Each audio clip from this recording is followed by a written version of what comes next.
ಎಲ್ಲರಿಗೂ ನಮಸ್ಕಾರಗಳು. ನನ್ನ ಹೆಸರು ಶಕೀಲಾ ಬಾನು ಮಾಬುಸಾಬ್ ಮುಜಾವರ್.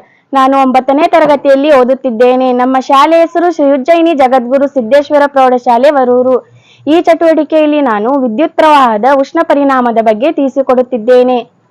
ನಮ್ಮ ದೈನಂದಿನ ಜೀವನದಲ್ಲಿ ನಾವು ಗಮನಿಸುತ್ತಿರುವುದೇನೆಂದರೆ, ಫ್ಯಾನ್ ಅನ್ನು ನಿರಂತರವಾಗಿ ದೀರ್ಘಕಾಲ ಬಳಸಿದಾಗ ಬಿಸಿಯಾಗುತ್ತದೆ.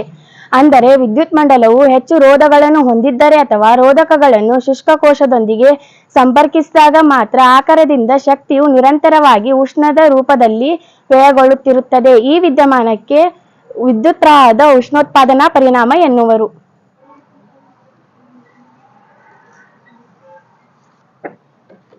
ಇದಕ್ಕೆ ಓಮ್ನ ನಿಯಮವನ್ನು ಅನ್ವಯಿಸಿಕೊಂಡಾಗ H=I²RT ಆಗಿರುತ್ತದೆ. ಇದನ್ನೇ ಜೌಲ್ನ ಉಷ್ಣೋತ್ಪಾದನಾ ನಿಯಮ ಎನ್ನುವರು. ಈ ನಿಯಮದ ಪ್ರಕಾರ ಉಷ್ಣವು 3 ಅಂಶಗಳ ಮೇಲೆ ಅವಲಂಬಿತವಾಗಿರುತ್ತದೆ. ಅವು ಯಾವುದೆಂದರೆ, ಮೊದಲನೆಯದಾಗಿ ರೋಧದಲ್ಲಿ ಪ್ರವಹಿಸುತ್ತಿರುವ ವಿದ್ಯುತ್ ಪ್ರವಾಹದ ವರ್ಗಕ್ಕೆ ನೇರಾನುಪಾತದಲ್ಲಿರುತ್ತದೆ. ಎರಡನೆಯದಾಗಿ ವಿದ್ಯುತ್ ಪ್ರವಾಹಕ್ಕೆ ರೋಧವು ನೇರಾನುಪಾತದಲ್ಲಿರುತ್ತದೆ. ಮೂರನೆಯದಾಗಿ ಅಥವಾ ಕೊನೆಯದಾಗಿ ರೋಧದ ಮೂಲಕ ಹರಿಯುವ ವಿದ್ಯುತ್ ಪ್ರವಾಹದ ಕಾಲಕ್ಕೆ ನೇರಾನುಪಾತದಲ್ಲಿರುತ್ತದೆ. ಧನ್ಯವಾದಗಳು.